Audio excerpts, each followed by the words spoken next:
badan.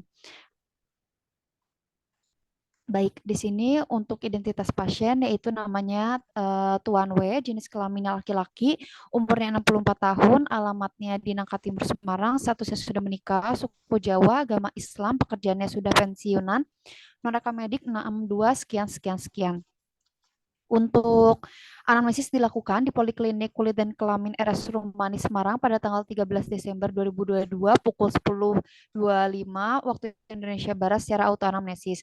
Keluhan utama pada pasien yaitu gatal pada tungkai bawah dan kaki kedua sisi, kedua tangan dan badan. Untuk riwayat penyakit sekarang, di mana pasien datang ke Poliklinik Kulit dan Kelamin RS Rumani Semarang dengan keluhan gatal di tungkai bawah dan kaki kedua sisi, kedua tangan dan badan. Keluhan muncul sudah sekitar 3 bulan yang lalu, di mana 1 minggu terakhir dirasa semakin parah. Awal mula keluhan gatalnya itu muncul secara tiba-tiba dari kaki ke paha, lalu tangan dan badan. Di mana gatal dirasa hingga mengganggu aktivitas dan hilang timbul. Untuk keluhan kulit pada kaki pasien dirasa semakin lama semakin meluas.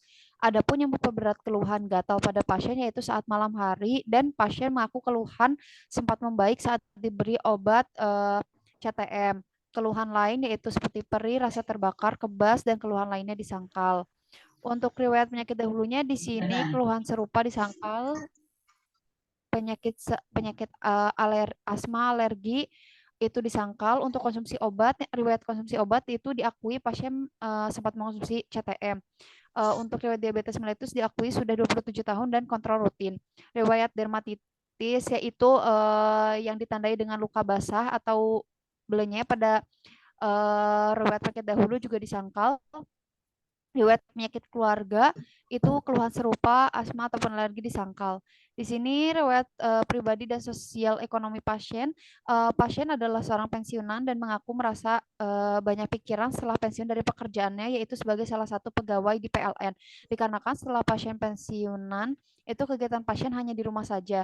Pasien sering membersihkan kaki dengan air panas dan garam dapur, di mana pasien mengaku lebih terasa halus pada kulit yang dikeluhkan. Untuk sabun mandi yang digunakan oleh pasien ialah Lifebuoy dan biaya pengobatannya menggunakan umum. Untuk pemeriksaan fisik di sini keadaan umumnya baik, kesadaran komposmentis, tekanan darahnya dalam batas normal, suhu, nadi, uh, RR dalam batas normal. Untuk status generalisata di sini kepalanya bentuk kepala itu bentuknya mesosefal, kulit wajah, mata, hidung, mulut, dan telinga juga dalam batas normal. Lehernya tidak diperiksa. Untuk toraks, bagian pulmo, dan juga jantung, paru dan jantung juga dalam batas normal dan ataupun tidak dilakukan pemeriksaannya. Untuk abdomen juga dalam batas normal. Untuk ekstremitas di sini ditemukan serosis pada regio cruris dan dorsopedis bilateral. Untuk status dermatologisnya di sini untuk lokalisnya regio cruris dan dorsum pedis bilateral, morfologinya plakat hiperpigmentasi, terdapat likenifikasi, squama, eksoriasi, dan ulkus. Konfigurasinya soliter, ukurannya plakat, distribusinya regional bilateral. Permukaannya kering dan tidak rata, tidak ada nyeri tekan, suhunya seperti kulit sekitar. Untuk foto klinisnya seperti ini pada kaki kanan dan juga kiri hingga tungkai yang bawah.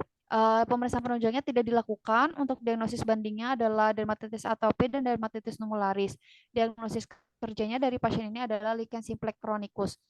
Untuk tata laksana yang diberikan itu medikamentosanya diberikan antihistamin oral yaitu cetirizine 10 mg tablet diminumnya 1 kali 1, dan untuk topikalnya adalah kortikosteroid yang kuat desoximetason dicampur betametason untuk jadinya krim untuk kakinya. Untuk edukasinya di sini menjelaskan kepada pasien tentang penyakit lichen simplex chronicus atau eksim ini dan menyarankan pasien agar menghindari menggaruk pada lokasi luka karena akan memperparah kondisi lukanya, dan menjelaskan kepada pasien untuk menggunakan pelembab 3-5 kali karena kulitnya akan kering. Untuk menjelaskan sabunnya itu memakai pH yang rendah seperti diganti jadi sabun bayi. Menjelaskan untuk menjaga kulit dengan selalu menggunakan pelembab sehabis mandi dan kompres air hangat pada daerah kulit yang dikeluhkan.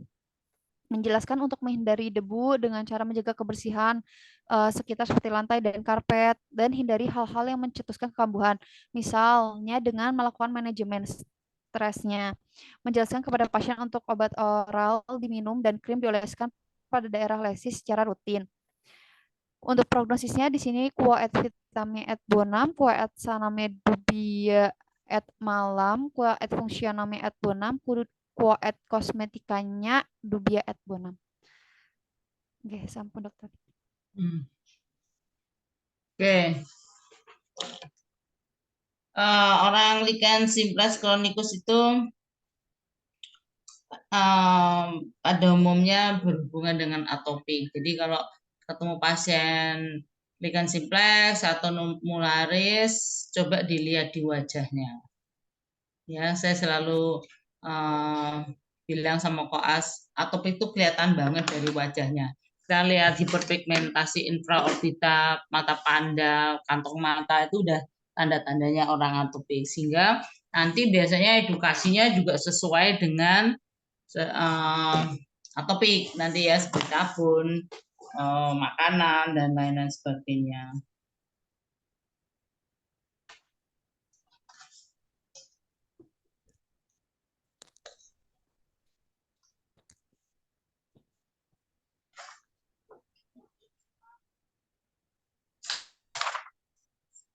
Tanya diabetes kenapa? Karena ada ini dokter, takutnya ada luka yang kalau pada diabetes itu kan lukanya sulit sembuh dan biasanya ada gejala yang dapat ada tanda yang pada pasien diabetes yang menimbulkan luka karena DM-nya itu sendiri. Kalau yang saya baca itu di salah satu diabetes mellitus yang neuropati apa gitu dokter. Ada gejala salah satunya itu pruritus dokter, gatal. Ya. Pruritusnya itu kalau diabetes sebadan. Ini enggak sebadan toh, kakinya doang kan. Ya. Iya gitu. Gitu. Ya itu saya selalu mengingatkan kok kalau mau riwayat penyakit dahulu atau riwayat penyakit sekarang tentang pasien itu ada punya penyakit apa, ditanya walaupun iya pada akhirnya mungkin iya, tapi tolong ditanyakan kalau OSCE ditanyakan yang memang berhubungan sama penyakitmu. Diabetes kan nggak ada hubungannya. DD-mu apa sih? Lichen simplex, lumularis sama apa? Atopi. Atopi. Ya, apa hubungan sama DM kan nggak ada. Kalau kamu kandida, kamu nanya diabetes oke. Atau kamu mau pakai terapi kortikosteroid oral, oke, itu ditanyakan diabetes. Kalau enggak usah, jangan gini loh, apa CBT apa CBT OC itu eh, jangan membuka eh, menggali lubang sendiri gitu ya, sebenarnya nggak penting, yang nanti kamu malah tanya-tanya, habis itu ditanya didedes terus sama pengujinya ya. Kalau memang nggak ada berhubungan, jangan seperti kalau aku lihat dulu penyakit dalam itu semua penyakit dimasukkan, tidak ini tidak ini tidak itu, tapi kalau di kulit tuh lebih pada kalau yang berhubungan oke. Kalau tidak berhubungan nggak usah, apalagi nggak ada DD-nya, yang ngapain ditanya gitu. Perkara nanti kamu di kehidupan nyata praktek tuh sembarang A sampai Z kamu mau tanyain semua, hipertensi, diabetes, apalagi asam urat, mbok takoknya sakarmu gitu. Tapi kalau untuk ini kan kamu latihan untuk OSCE, waktunya cuma 14 menit. Kamu harus efisien untuk menanyakan apa saja. Belum kalau orangnya ini, kamu misalnya anamnesis diabetes ya. Wow, orangnya pengen cerita A sampai wow, nggak bisa dikontrol ngomong, padahal sebenarnya nggak ada diabetes. Ya,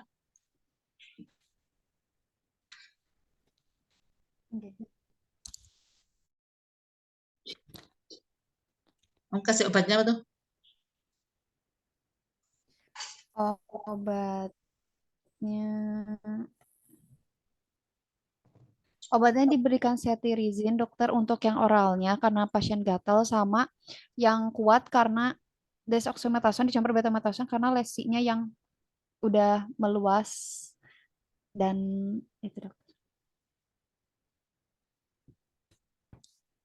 Ya, Udah karena sangat meluas dan lesinya tebal ya, dokter. karena lesinya kering terus bersisik terus tebal gitu ya. Kita butuh yang poten atau yang kuat dexamethasonya. Kenapa kalau kamu jangan kalau nulis resep gini nggak usah niru aku karena ini kan lebih pada kebutuhan saat itu misalnya BPJS cuma dapat satu tube gitu ya, ya dicampur beberapa tube. Tapi kalau aslinya enggak. Jadi kamu nanti misalnya eh, ujian OC ya, terus kamu bikin dobelan dexamethasone betamethasone. Jangan. Kalau OC benar-benar sesuai arahan teori, ya. Oke dokter. Siap. Prognosis mana prognosis? Prognosis IP ya.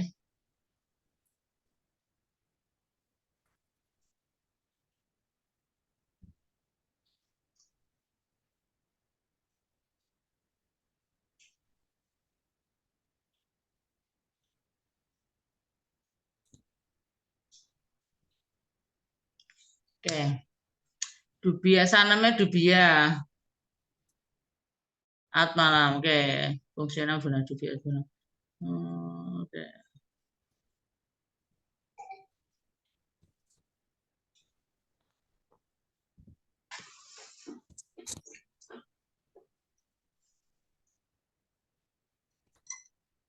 Ya, cukup. Lanjut yang lainnya coba. Siapa yang mau maju lagi? Terima kasih dokter. Muhib dokter. Ya, lanjut siapa?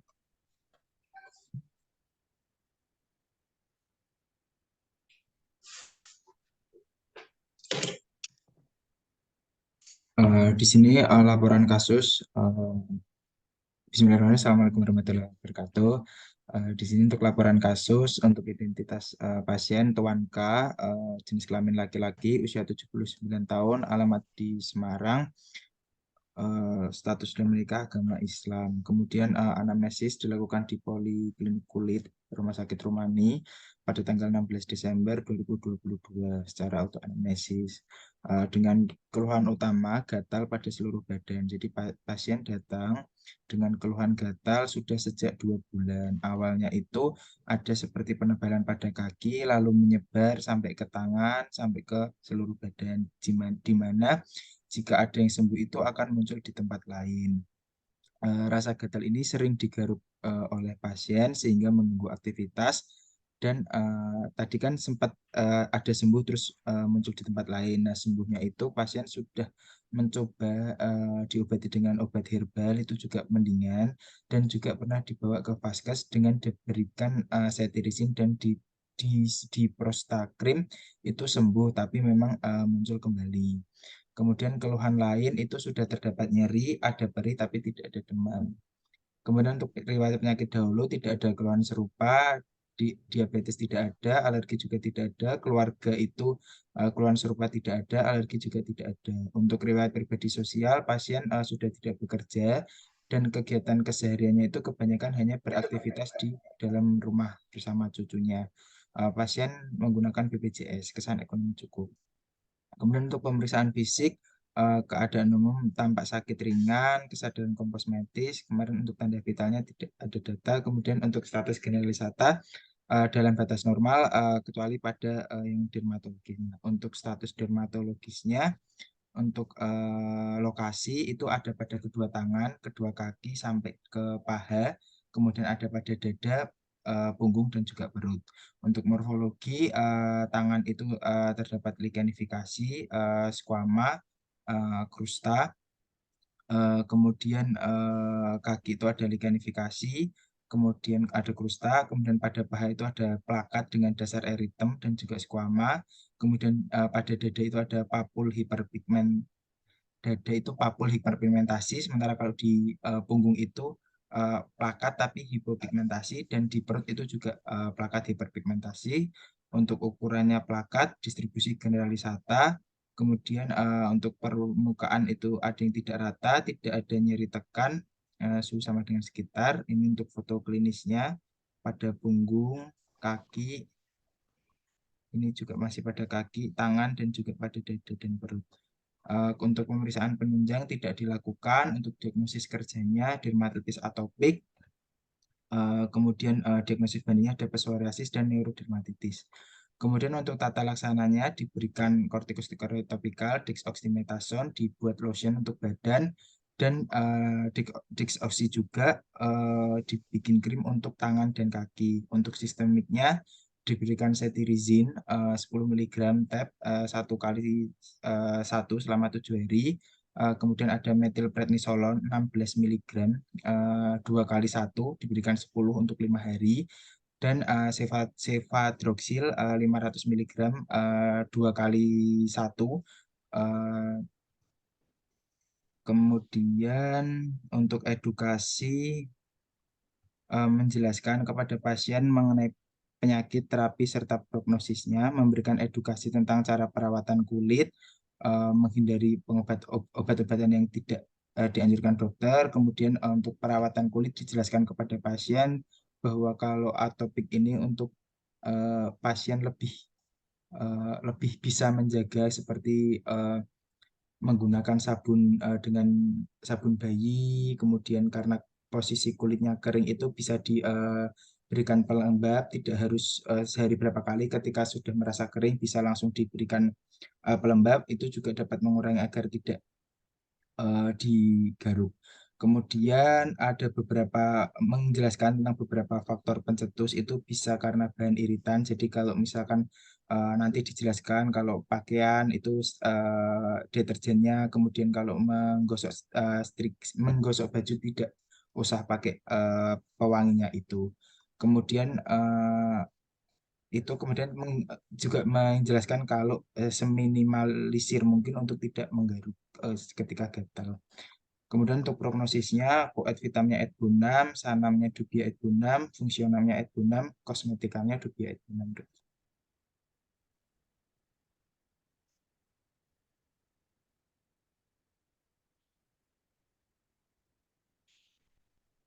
Ngantuk. Oke. Dedemu apa ini dedenya? Ada psoriasis sama neurodermatitis, dokter. Oke. Tapi kalau yang neurodermatitis itu cuman lihat di kakinya seperti ada lichen. Tapi kalau yang paling dekat kayaknya psoriasisnya. Kamu foto yang mana aja nih? Coba Ini kita. ada tangan, kakinya seperti ini, dok. Ini yang penegalan. Kemarin siku nggak ada ya? Nah, Melutut. ya siku sama lututnya enggak ada. Itu ngarahnya ke atopik makanya.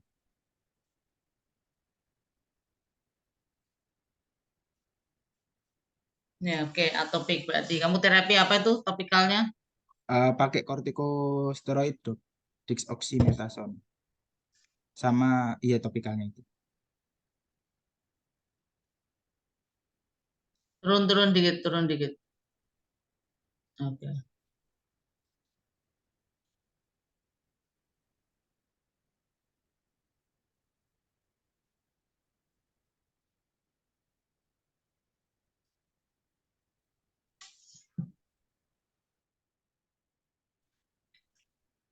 Oke. Misalnya loh. Apotek telepon dok, metilprednisolone entek. Aku duwene Dex. Aku duwene dexamethasone. Nah, minumnya berapa tablet atau injeksinya berapa cc? Dexa itu kan setaranya 0,75 SD Ya, kan. 0,75 ya, berarti 16. Ini, dok, 4 kali 0,75 itu 3. ya. Ini padahal meternya 2 kali 1. Iya, Jadi, berarti 6 satu harinya. ya. Terus minumnya Be? Minumnya pagi dan malam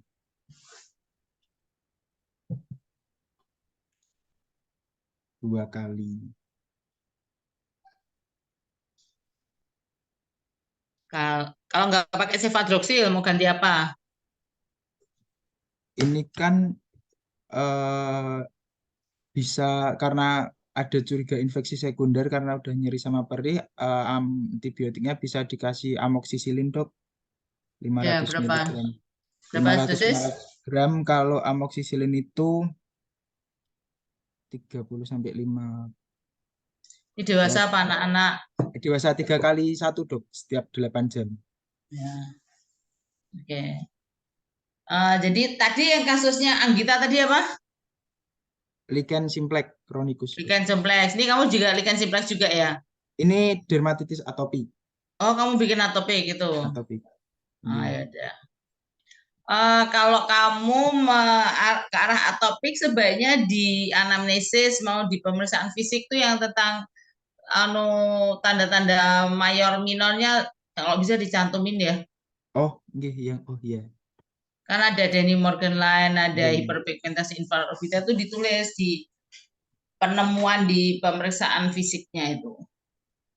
Eh, dokter izin bertanya, berarti kan kriteria Mario sama minornya banyak itu nanti misalkan yang ada ditulis positif, yang tidak ada tetap ditulis tapi negatif, begitu dok kalau bikin laporan. Enggak, kalau laporan CBT yang positif aja yang ditulis. Oh, Jadi iya, baik misalnya dokter. di mayor pemeriksaan fisik wajah misalnya.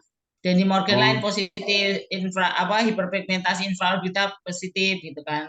Ya, badan oh, apa gitu, minornya apa gitu. oh, iya, baik dokter.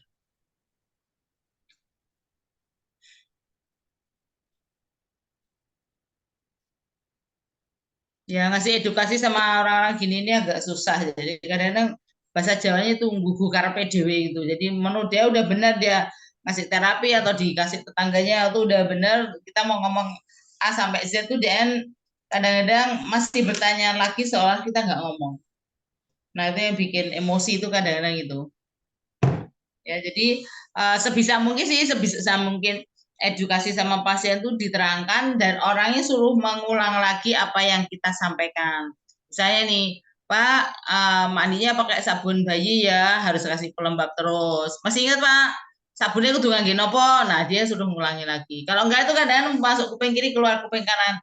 Nopo nggih gitu. Kalau ditanya misalnya kayak sabun gitu ya. Terus kira-kira pencetusnya apa sih pasien ini?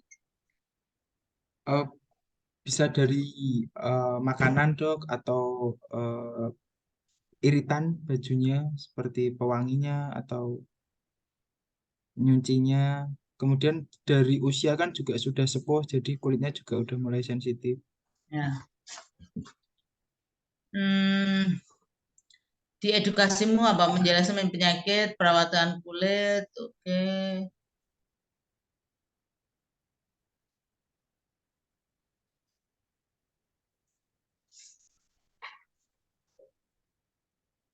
Ya, oke, ganti.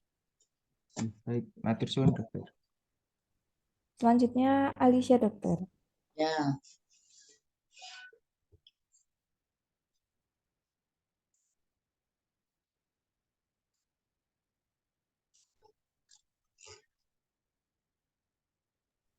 Di sini untuk laporan kasus KBS, di sini untuk identitas dengan anak M, laki-laki usia 13 tahun, alamatnya di Semarang. Di sini pelajar dengan anamnesis pada tanggal 19 Desember secara autoanamnesis dan secara autoanamnesis di sini keluhan utamanya perut bagian bawah dan pada selangkangan. Di sini sudah dirasakan 1 minggu terakhir, awal mulanya pasien merasa gatal di selangkangan, lalu gatalnya menjalar hingga perut bagian bawah. Gatal dirasakan terus-menerus dan semakin berat di malam hari. Pasien merasakan gatal baik saat pasien menggaruk di lokasi gatal. Gatal sempat membaik ketika pasien mengoleskan skabimide di lokasi luka, tapi keluhan muncul kembali. Pemakaian sabun pasien menggunakan asepso, keluhan serupa dirasakan oleh teman-teman pasien di pondok pesantrennya. Untuk penyakit dahulunya pernah seperti ini sekitar 6 bulan yang lalu, namun saat itu pasien mengoleskan skabimide pada lokasi gatal, sehingga saat itu sudah keluhan mereda. Untuk penyakit keluarga saat itu tidak ada yang serupa. Untuk riwayat pribadi, di sini pelajar yang menempuh pendidikan di pondok pesantren, di mana teman-teman ada yang mengalami hal yang serupa, tapi juga di sini teman-teman pasien seringkali ikut menggunakan tempat tidur pasien. Untuk biaya pengobatan menggunakan asuransi swasta. Untuk keadaan umum baik, kesadaran kompos mentis, dan tekanan darahnya di sini tidak dinilai. Untuk kepalanya bentuk mesosepal, kulit wajahnya tidak ada pucat, tidak ada eritem, matanya simetris, bulat sentral reguler, hidungnya tidak ada deformitas, tidak ada kelainan kulit, mulutnya tidak ada bibir kering, tidak ada sianosis, telinga tidak diperiksa, untuk leher tidak ada pembesaran kelenjar getah bening, toraksnya untuk pulmo bentuk normal, pergerakan simetris, abdomennya sikatrix tidak ada, striae tidak ada, ekstremitas tidak ada pucat, tidak ada edem. Untuk status dermatologis, di sini dari inspeksi, lokasinya di regio abdomen bagian bawah dan regio inguinal. Untuk morfologinya papul eritem dan ekskoriasi, konfigurasinya diskret, ukurannya miliar, distribusi regional. Untuk palpasi permukaan tidak rata, nyeri tekan tidak ada, dan suhu sama seperti kulit sekitar. Di sini untuk gambarnya, untuk lebih jelasnya, di sini seperti ini dokter, untuk foto gambaran klinisnya. Kemudian di sini untuk pemeriksaan penunjang yang tidak dilakukan, diagnosis bandingnya pedikulosis corporis dan dermatitis kontak iritan. Untuk diagnosis kerjanya skabies, penata laksananya dengan oral cetirizine 10 mg tablet nomor 7, Signa 1 DD1, topikalnya permethrin 5% krim tube 10 gram, nomornya 1, SUE dengan edukasi menjelaskan kepada pasien bahwa keluhan yang dirasakan merupakan parasit yang berupa Sarcoptes cabeyi. Di sini juga menjelaskan menghindari menggaruk kulit karena dapat menyebabkan gatal yang semakin memberat dan memicu infeksi. Nah, menjelaskan bahwa penggunaan obat topikal permethrin 5% krim dioleskan seluruh tubuh kecuali wajah dan bagian berambut, dioles sebelum tidur dan harus menempel minimal selama 8 jam dan tidak boleh terkena air. Dan ini selama 1 minggu, menjelaskan kepada pasien untuk menggunakan obat oral diminum 1 kali selama sehari selama 7 hari, menjelaskan kepada pasien untuk mencuci sarung bantal, guling spray, direndam air panas, dan dijemur di bawah sinar matahari, menjelaskan kepada ibu pasien agar tidur secara terpisah dengan anggota keluarga yang lain selama dalam masa pengobatan, menjelaskan kepada pasien untuk menghindari teman-teman pasien ikut menggunakan tempat tidur pasien di pondok pesantren. Untuk prognosisnya, quo ad vitam, et sana fungsional, dan kosmetikamnya semuanya et bonam. Bisa bonam semua ya. Iya, Dok. Sanamnya bonam ya? Sanamnya bonam.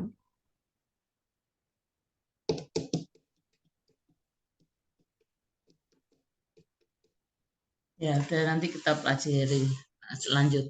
Oke, jadi pasien ini diagnosis bandingnya apa? Untuk diagnosis bandingnya di sini pedikulosis corporis sama dermatitis kontak iritan, Dok. Kayak apa pertanyaan atau anamnesis apa yang mau kamu ajukan supaya lebih mendekati diagnosis berdasarkan anamnesis untuk ini aja, menyingkirkan pedikulosis dan dermatitis kontak iritan. Kalau ini, kalau misalnya sering ini enggak ada, kalau menyingkirkan pedikulosis corporis di sini anaknya sering merasa ada darah ketika membuka baju atau ketika sehari-hari tiba-tiba ada darah di badannya, celananya. Kemudian untuk pediculosis corporis juga ngerasa di sini lehernya ngerasa ada tambah pembesaran gak di leher, kayak ngerasa ada jendol di leher. Kemudian untuk dermatitis kontak iritan di sini ditanyakan ke ininya dok.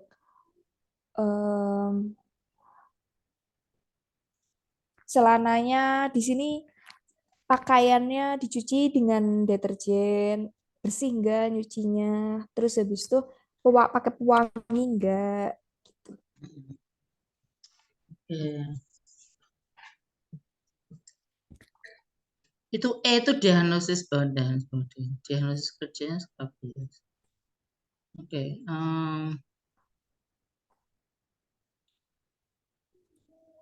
Jadi apa? Dari penata laksanaan itu, caranya pakai permetrin gimana? Cara pakai pemetrin di sini minimal penggunaan selama 8 jam dan tidak boleh pakai sampai terkena air. Dia itu dipakai di sebelum tidur. Kemudian di sini dipakai hari ini malam itu, kemudian 1 minggu kemudian diulangi. Oke. Berapa kali? Jadi 2 kali, 1 hari ini dan minggu depan. Inkubasi telurnya itu berapa hari itu skabies apa? Skabies itu ada 7 hari. ada 7 hari ya? Enggak tahu aku pernah cerita apa enggak ya. Jadi pernah ikut simposium tentang parasit tuh. Jadi di perusahaan maupun Damkes itu kan anjurannya 1 minggu 1 kali. Tapi dia bilang gini, kan itu untuk supaya kalau yang telur di hari 0 itu belum sampai dia sudah jadi larva, jadi cacing tapi nggak sempat untuk apa bertelur lagi. Nah, itu kan dengan perkiraan kemungkinan orangnya biasanya mengeluarkan apa itu telurnya itu di awal minggu, kemudian pas seminggu persis dia sebelum dia bertelur udah kita bunuh lagi. Ya kalau dia bertelurnya udah jauh-jauh hari, terus sekarang udah bertelurnya sudah apa namanya udah menetas, itu kan mungkin tidak mepet-mepet di hari Minggu yang akan datangnya, mungkin di hari lain. Jadi untuk mengantisipasi itu ada beberapa rekomendasi sih waktu itu di seminar, supaya penggunaan permetin itu tidak seminggu sekali tapi setiap hari atau setiap malam. Ya, tapi kan mahal jatuhnya, dia berapa sih? Hampir 100.000 salepnya itu. Jadi kalau dia harus bolak-balik apa apa namanya?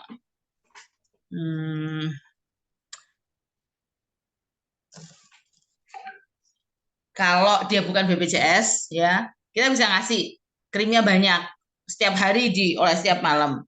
Tapi kan ini BPJS, jadi kita harus agak menyesuaikan. Walaupun secara resmi di buku-buku Perdoski maupun Depkes itu tetap dikatakan seminggu sekali. Tapi kalau orangnya bisa diajak kerjasama atau uangnya ada, ya dianjurkan setiap hari selama 7 hari. Ya.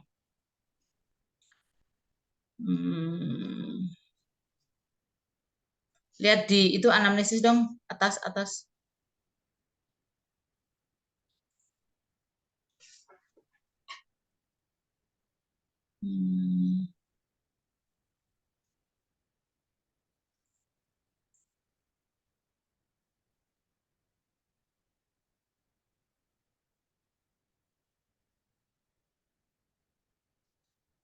Oke, ada yang mau ditanyakan?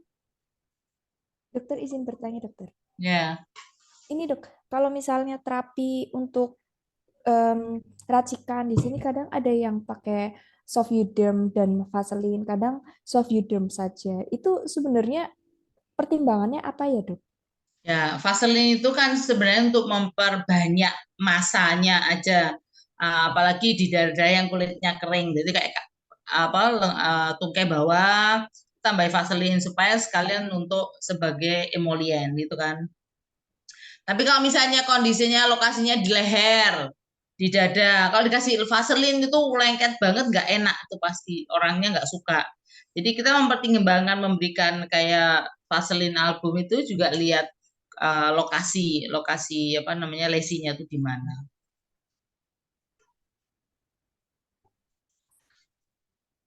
Iya, dokter.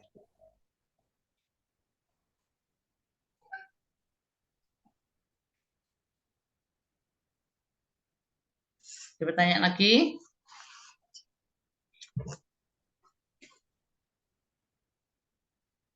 Ya, udah semua ya belum ya? 4. Kurang Mas Nabil dong. Oh ya ya Matur suwun dokter. ya.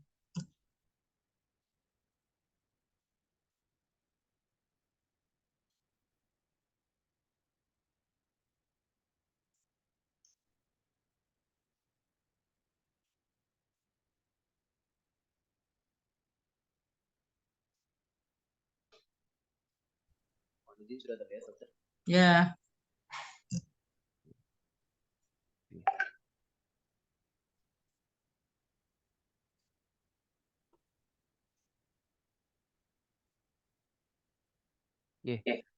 Di sini saya akan mempresentasikan terkait dengan laporan kasus. Nama, atas nama anak APW, di sini jenis kelaminnya perempuan, umur 5 tahun, berat badan 17 kg. Tempat tinggal lahirnya Semarang 10 Juli 2017, alamat Candisari, status belum menikah pastinya, suku Jawa, agama Islam, pekerjaan pelajar.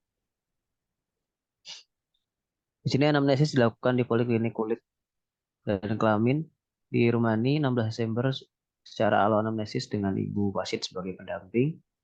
Dirasakan sangat gatal pada tubuh. Pasien datang punya keluhan gatal yang pada bagian tangan kiri, wajah, dan kaki. Di sini keluhan dirasakan sudah 2 minggu. Keluhan muncul awalnya pada tangan kiri dengan putih-putih kecil, lalu meluas ke wajah di bagian tubuh yang lain semenjak 2 minggu yang lalu. Dengan dirasakan gatal yang terus-menerus atau menetap. Dirasakan juga cukup mengganggu aktivitas.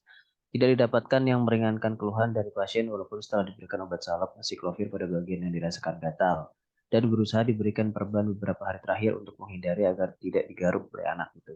Dirasakan semakin gatal saat pasien berkeringat atau lembab, tidak ditemukan adanya keluhan yang lain. Riwayat keluhan serupa sebelumnya pernah diakui pada bagian paha, ada gatal juga, dikasih acyclovir mendingan, makanya dikasih acyclovir lagi. Terus juga ada riwayat alergi di sangkal, diabetesnya di sangkal, dan juga konsumsi obat di sangkal. Untuk penyakit keluarga, keluhan serupa, diabetes dan alerginya di sangkal. Pasien secara riwayat pribadi mengaku lebih sering untuk tidak bermain di luar dan lebih sering berada di dalam rumah, tidak menggunakan handuk yang sama dengan anggota keluarga lain. Sosial ekonomi, pasien merupakan anak-anak, pembiayaan orang tua menggunakan BPJS. Di sini untuk keadaan tanda-tanda vitalnya dalam batas normal. Untuk status dermatologisnya, di sini ditemu istirahat atau tangan kiri pada bagian bawah maupun regio capitis pars buccalis atau bagian pipi. Di sini morfologinya pada antebrahi plakat hiperpigmentosa, vesikel erosi dan adalasi satelitnya. Juga di bagian capitis atau bagian kepala ada plakat hiperpigmentosa. Di sini kemudian ada konfigurasi corembiformis, ukurannya plakat, distribusinya batas cerdas dengan sirkumskripta secara regional. Permukaannya merah, kasar, dan tidak rata. Yang ditekan tidak ditemukan suhu seperti kulit yang sekitar. Kurang lebih gambarnya seperti ini. Pemeriksaan penunjang diusulkan untuk melakukan pemeriksaan KUH 10% dengan diagnosis banding dermatitis intertriginosa, pityriasis rosea, dan juga eritrasma. Lalu untuk diagnosis kerjanya masih suspek kandidiasis. Untuk menata laksanaannya diberikan oral ketoconazole tab 200 mg nomor 7 dengan S2DD 1,5 tab karena mempertimbangkan berat badan dari anaknya 17 kg. Karena ketoconazole ini kan dia dosisnya itu 3,3 mg per kilogram berat badan sampai juga 6,63 mg per kilogram berat badan. Untuk topikalnya di sini memberikan miconazole 2%, nanti diberikan setelah mandi, biasanya 2 kali sehari. Setelah bersih baru diberikan salmiconazole. Untuk edukasi menjelaskan terkait dengan penyakit kandidiasis, menjelaskan pasien untuk menghindari menggaruk kulit karena kalau makin berat nanti infeksi segala macam malah makin parah. Terus juga menghindari faktor pencetus seperti kelembapan atau menggunakan baju yang berulang kalau sudah keringetan. Terus juga menjelaskan menjaga daerah-daerah lipatan dalam keadaan kering. Menjelaskan untuk rutin minum obat. Seperti itu. Di sini Quad Vitam Sana Fungsional non Kosmetikanya benar. Sudah dokter. Oke, ya. Oke. Eh, eh, alternatifnya kalau nggak ada ketokonazol tablet, mau ganti apa? Itraconazole dok. Itraconazole. Hmm? Itraconazole. Berapa dosis? Kalau anak-anak saya nggak tahu. Saya belum cari. Kalau normalnya, kalau bukan anak-anak bisa diberikan 2 kali 100 mg itu 2 minggu. Itu dokter. Ntar saya cari dulu yang Oke. anak. Kalau lihat dari mini CS ini kalian udah paham semua ya dari kasus-kasus yang kalian bawakan tuh ya. Lichen simplex, atopik, terus dermatis kontak ya tadi, terus ini itu masuknya ini masuknya kan kategori jamur yang atas-atas kategorinya di imunologi. Nah, imunologi jamur itu memang pegang porsi paling banyak di semua penyakit kulit ya. Paling gampang tuh kalau cari ketemu penyakit terus nggak tahu ini dari mana. Nah, terus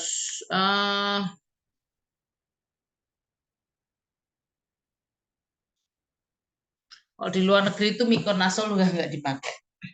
Ketokonazol tablet juga sudah nggak dipakai. Untuk mereka karena hepatotoksiknya terlalu tinggi. DD-nya menyingkirkan eritrasma gimana caranya? Itu kan ada DD-nya tuh.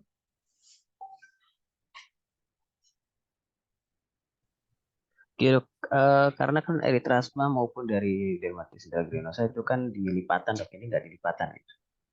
Terus juga lesi satelit itu kan khas jamur banget.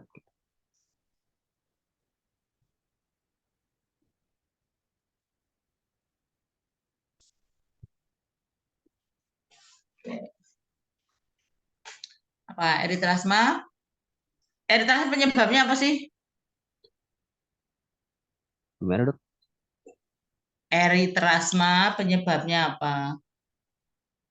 Eritrasma itu penyebabnya itu ini bakteri dok. Ya apa? Apa yang minutissimum? Kalau kamu nulis DD ya, kalau kamu ujian nulis ada DD-nya, itu kamu harus pelajari sampai detail itu DD. Karena pasti nanti akan oper ke situ, bolak-balik dengan diagnosis. Sementara dengan DD itu pasti bolak-balik di oper-oper gitu. Jadi dipelajari juga, jangan sebagai penghias toh. Enggak, itu pasti ditanya lagi itu. Gitu. Apa penyebabnya eritrasma itu? Bakterinya apa? Corynebacterium minutissimum. Ya. Oke.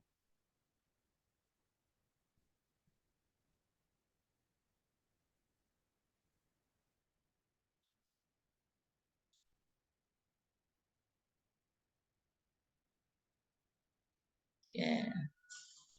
Kalau seandainya ini eritrasma, kamu mau terapi apa?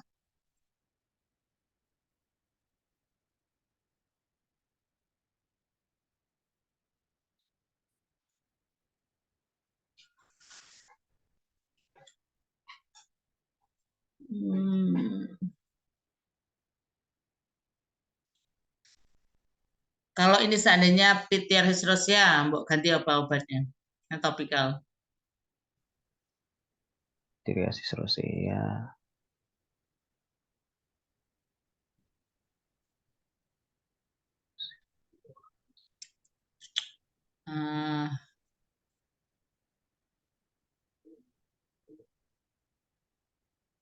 Nek dermatitis intertriginosa lokasinya di mana biasanya? Lipatan dok. Lipatan. Oke. Yeah. Jadi dermatitis bisa aja yang kandida itu awalnya dari dermatitis intertriginosa, kemudian ketumpangan jamur atau ketumpangan bakteri itu bisa. Ya. Nggih.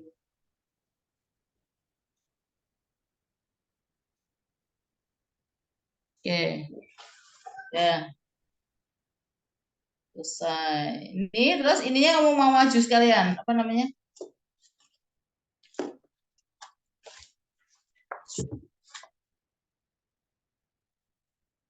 Dikasih versi color tuh. Mau maju sekalian apa kapan? Terserah. Maju sekalian, dokter. Ada PPT-nya. Ya, yuk. Mohon maaf, Dok. Ini pakai PPT atau pakai Word nih, Dok? Terserah kamu. Oh, Pokoknya bisa diwaca. oke. Izin share screen ya, dokter.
Mohon izin dokter.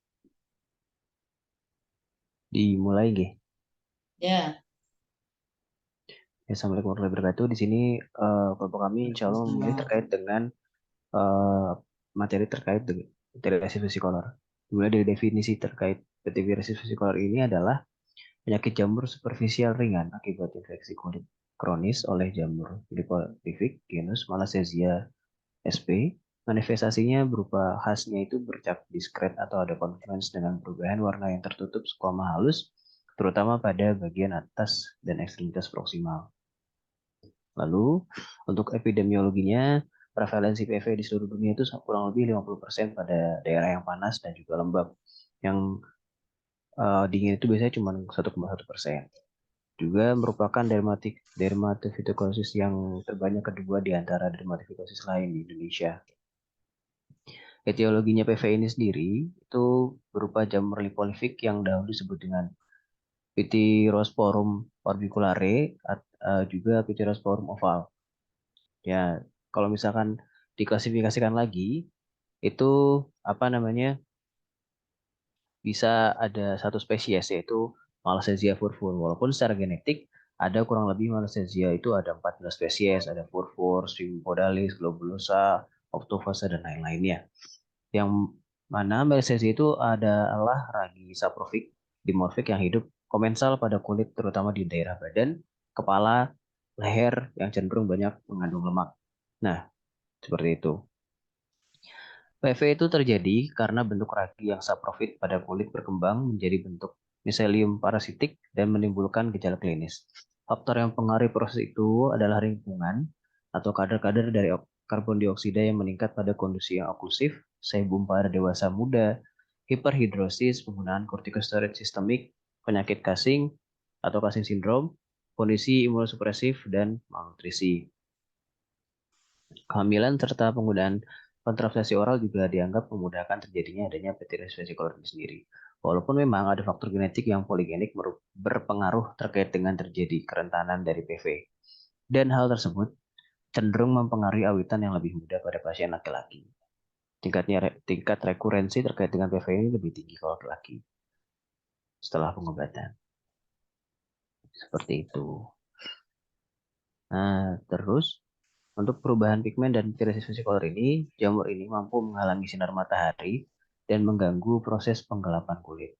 Lesi hipopigmentasi yang terjadi diduga adanya peran dari asam azelaiat, yaitu asam dikarboksilat metabolit Malassezia furfur ini sendiri, yang sifatnya menghambat tirosinase dalam alur produksi melanin. Ukuran melanosom yang lebih kecil dan hanya sedikit termelinasi diproduksi yang akhirnya kan menghambat melanin itu yang tapi nggak ketransfer ke keratinosit dengan baik. Nah, akhirnya menyebabkan orang hal ini terjadi pada orang yang lebih kulit gelap. Jadi kalau orang yang kulit terang nggak warna putih, tapi warnanya coklat. Kalau orang yang putih jadi warnanya orang yang gelap jadi warnanya putih jamurnya. Nah, ini akan jelas dan terlihat banget itu pas di musim panas kulit normal, karena kan memang tadi penyebabnya itu bisa di daerah panas dan lembab. Panas tapi lembab. Seperti itu. Panas tapi kering, Panas ya. kan itu tidak cocok untuk pertumbuhan dari jamur sendiri kalau kering biasanya. Berarti daerah-daerah Arab sana kasus PV-nya harusnya kecil ya? Harusnya dong. Qatar gitu ya? Gitu. Seperti itu. Juga sebenarnya secara senyawa-senyawa indol yang ada di PV ini ada beberapa macamnya.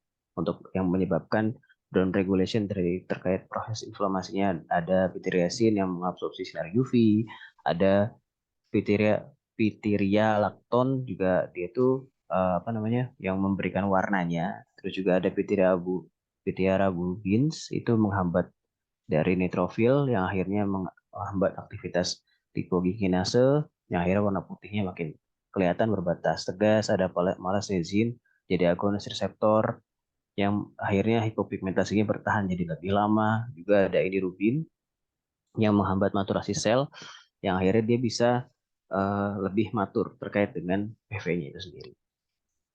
Seperti itu. Kemudian ada proses repigmentasi itu terkait dengan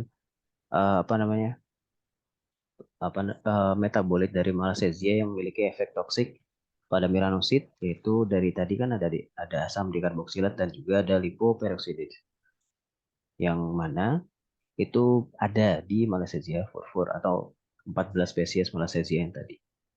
Seperti itu. Nah, untuk gambaran klinisnya, umumnya PV atau pityriasis versicolor ini ada makula atau patch yang warnanya putih atau hipopigmentasi atau juga merah maupun kecoklatan tergantung dari keadaan kulit dari pasien ini sendiri yang biasanya tidak gatal. Seperti itu.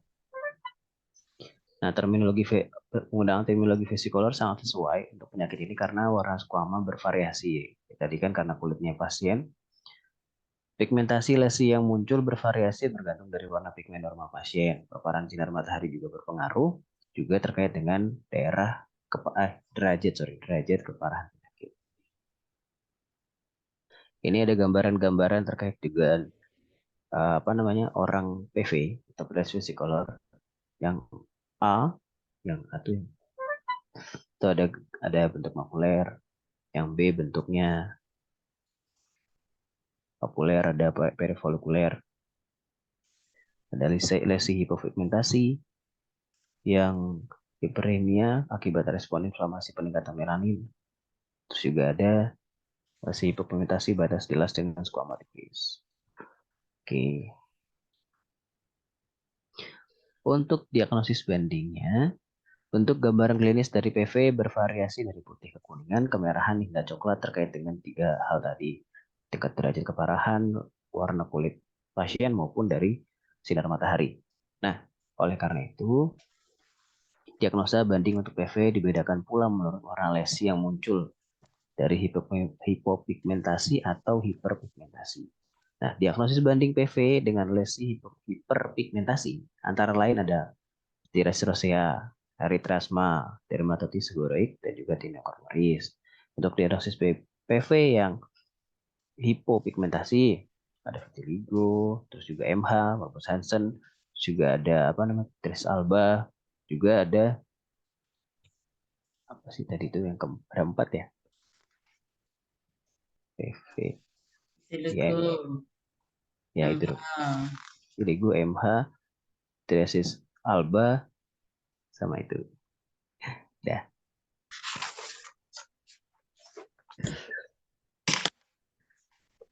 Kurang lebih membedakan kalau psoriasis alba ini dijumpai biasanya 3-16 tahun untuk rata-rata 30-40% yang yang mengalami lesi berbentuk bulat atau oval, mulanya berwarna merah muda sesuai dengan warna kulit dengan squama kulit di atasnya.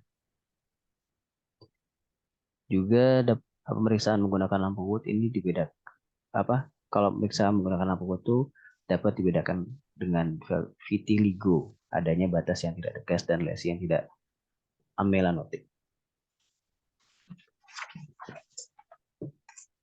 Untuk vitiligo itu hipomelanosis. Ya, melanosis itu yang didapat bersifat progresif. Jadi kan bertahap, nggak langsung tiba-tiba. Seringkali ditandai dengan adanya makula hipopigmentasi pada kulit berbatas tegas dan juga asimptomatik. Makula hipomelanosis yang khas berupa bercak putih seperti putih kapur, bergaris tengah beberapa mili sampai ke senti, ukurannya tergantung, berbentuk bulat dan atau lonjong dengan tepi batas tegas juga. Kalau MH paling gampang dia sakit apa enggak kalau ditusuk gitu. Kurang lebih seperti itu untuk diagnosis banding dari PV ini sendiri. Untuk diagnosis dan pemeriksaan penunjang, pemeriksaan langsung menggunakan larutan KOH terhadap sediaan squamum yang berasal dari kerokan atau menggunakan selotip akan menunjukkan hifa atau misalia jamur yang seperti puntung rokok pendek berbentuk huruf I, J maupun V, serta ada spora bulat atau oval dalam bentuk banyak yang cenderung bergerombol, sehingga memberi gambaran khas seperti spaghetti and meatball atau banana and grapes. Itu bentuk khas dari PV. Nah, juga ada temuan dari Istilahnya yang baru Pak, banana and grape. banana. Banana and grape. Kalau enggak spaghetti and meatball. Temuan miselium memastikan adanya diagnosis dan lebih dominan daripada spora. Pengecatan KOH-nya bisa menggunakan yang 10 atau sampai 20%. Juga menggunakan tinta Parker biru hitam memberi warna biru pada jamur yang mempermudah pada pemeriksaan. Ini ada terkait dengan gambaran spaghetti and meatball pada preparat KOH. Untuk spesies non-fluorescence karena malassezia purpur. Seperti itu. Untuk terapinya, penata laksanaan dari PV dan terapi repigmentasi sebenarnya bisa banyak. Ada agen topikal yang efektif seperti untuk teres vesicolor itu ada selenium sulfit, zinc pertiton, sama sodium sulfositamid. Itu biasanya kan ada di sampo kayak gitu.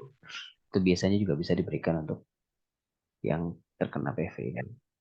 Terus juga kalau untuk protokolnya secara luas yang tidak mahal biasanya menggunakan selenium sulfit 2,5% diaplikasikan pada area yang terkena selama 7-10 menit, didiamin dulu, baru dibersihin. Penggunaan harian dipertimbangkan untuk 3-4 kali per minggu. Lalu juga bisa diberikan ketoconazole, fluconazole, itraconazole untuk terapi oral pilihan dengan berbagai variasi dosis. Kalau ketoconazole bisa diberikan 200 mg per hari selama 7-10 hari. Untuk itraconazole bisa diberikan 200-400 mg per hari selama 3-7 hari. Seperti itu. Maupun juga bisa ketoconazole diberikan 400 mg dosis tunggal. Begitu. Kurang lebih seperti itu, dokter.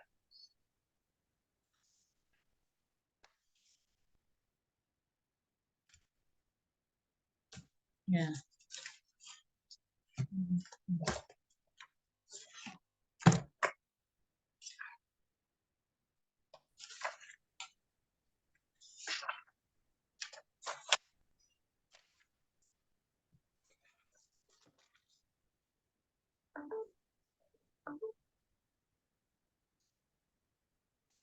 Halo? Ya, benar. Oke.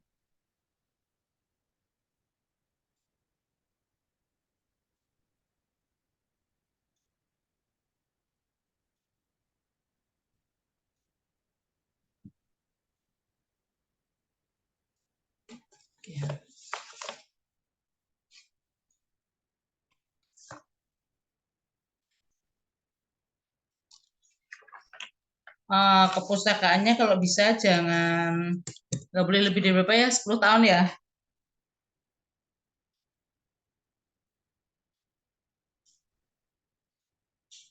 Cuma dari 2003. Jadi kalau sekarang 2022, paling tua berapa? Berarti 2012 12, Dok. ya. Besok lagi kalau kamu maju ke tempat lain, orang lain, jangan yang lebih muda, lebih tua dari 2012. Yang banyak yang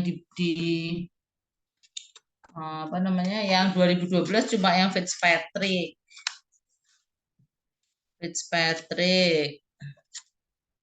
Terus yang Radiono tadi. Ini yang nomor 6 masih 2008.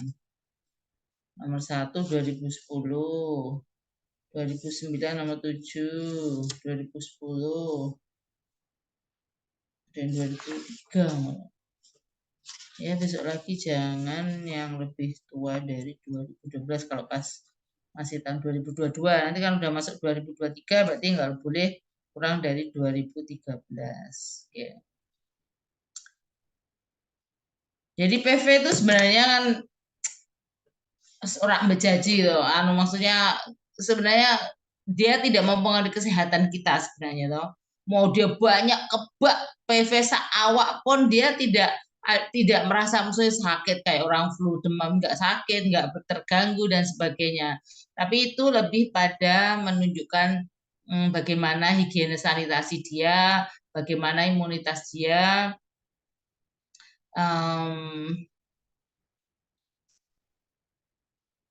Kalau jamuran sendiri nggak masalah, sebenarnya nggak masalah. Jadi cuman karena kosmetik ya warnanya putih-putih kabeh gitu. Sebenarnya kalau orangnya muka tebel sih ya aja-aja dan nggak usah periksa. Aduh, yo ngerti panu gitu ya. Kalau zaman dulu tuh waktu belum ada obat-obatan tuh digosok sama jahe atau lengkuas. Karena PV itu benar-benar hanya menempel di permukaan kulit. Jadi sebenarnya kalau digosok kayak itu ya kayak jahe dipotong terus digosokin atau lengkuas itu memang sembuh. Cuman bahan-bahan yang dipakai buat gosok kayak jahe kayak lengkuas itu kan walaupun dia herbal, tapi kalau asli langsung gitu tuh bisa iritasi. Jadi PV-nya itu nanti pada akhirnya malah jadi hiperpigmentasi karena digosok-gosok dengan bahan-bahan herbal seperti itu. Malassezia furfur itu normal ada di permukaan kulit. Secara komensal normal ada, ya. Sama dengan Candida juga. Candida itu secara normal ada di seluruh permukaan tubuh kulit kita ya, tapi pada kondisi apabila ada kondisi tertentu di mana imunitasnya menurun atau ada imunosupresan dari apakah obat-obatan ya, itu atau kita terapi antibiotik ya, itu musuh-musuhnya Malassezia, musuh-musuhnya Candida yang lainnya, terutama yang bakteri-bakteri dia mati semua. Ya, karena mati semua, akhirnya di mana-mana itu kalau ada keseimbangan itu bisa berjalan normal ya, kayak kalau zaman dulu ada dinosaurus dan sebagainya itu seimbang, tapi setelah nggak tahu katanya karena kena meteor dan sebagainya akhirnya jadi punah. Nah, itu sama juga. Jadi di permukaan kulit kalau tidak seimbang antara mikroorganismenya dan ada yang lebih dominan, jadi kayak diktator dia akhirnya ya toh, yang lainnya disingkirkan oleh obat-obatan, dia menjadi penguasa. Jadi dia akan menimbulkan gejala-gejala klinis walaupun tidak terlalu mengganggu PV. Kalau Candida memang ya dia jenis-jenis jamur. Jadi Candida itu sebenarnya jamurnya jamur intermediate, bukan jamur superficial. Makanya dosis-dosis obatnya anti jamurnya pasti 2 kali lipat. Ya. Nah, Pada saat kondisi lemah, dia bertambah banyak, akhirnya menimbulkan gejala. Kalau PV cuma warna aja sebenarnya nggak ada, secara kesehatan dia nggak mempengaruhi. Tapi kalau Candida, nah itu bisa ke organ-organ lain karena dia intermediate, tidak superficial. Intermediate itu bisa di paru, bisa di otak, bisa di ginjal, ya, di mana-mana ada. Itu. Cuman ya karena kosmetik juga warna bercak-bercak gitu kan, orang mesti wih panu-panu gitu kan. Nah, itu lebih pada rasa malu aja sebenarnya karena ada bercak-bercak putih kayak gitu.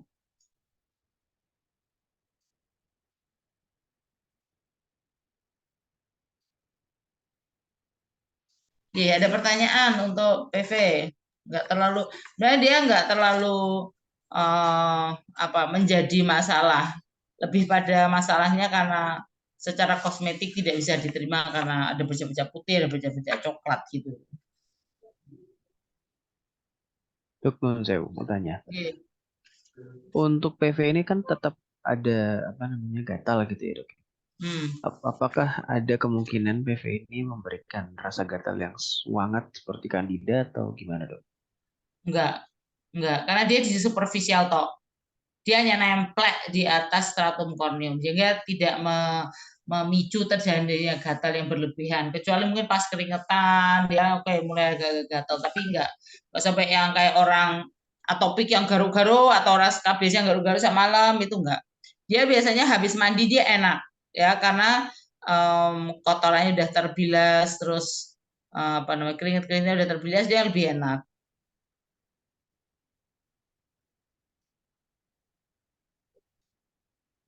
Iya, dokter. Jadi kalau gatal tuh biasanya penyebabnya kalau enggak jamur, ya, hampir semua jamur bikin gatal, atau imunologi, atopik, dan sebagainya gitu ya. Kalau nyeri, biasanya kalau enggak virus, bakteri.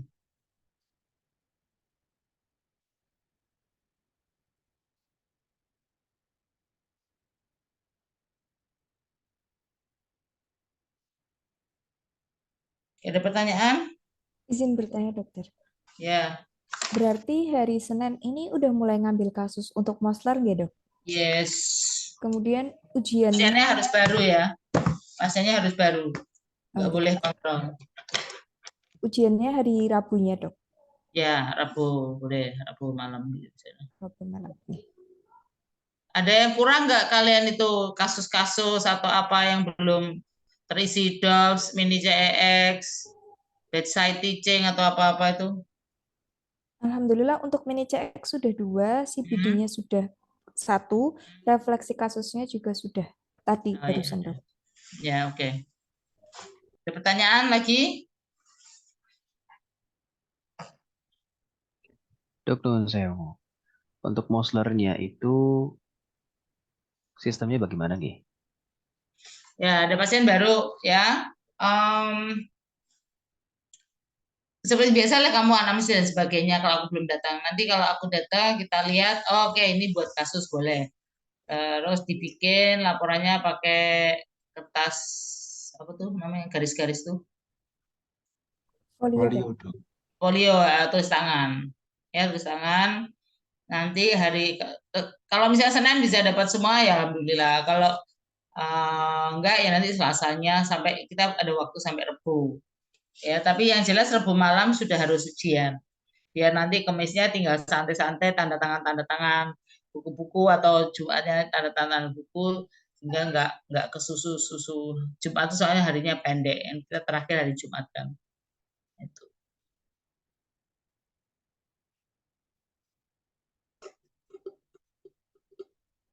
Izin bertanya, dokter. Atau besok bisa lumayan nyicil untuk tanda tangan, dok? Ya, boleh besok ya. Besok Oke. gitu. Ya, dokter.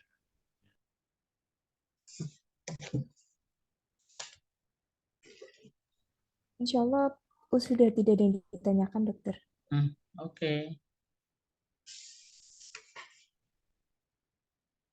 Ya, kalau nggak ada pertanyaan, kita akhiri session malam hari ini dengan ucapan Alhamdulillahirabbil alamin. Semoga apa yang kita bahas bersama ini bermanfaat untuk para koas maupun untuk diri saya sendiri.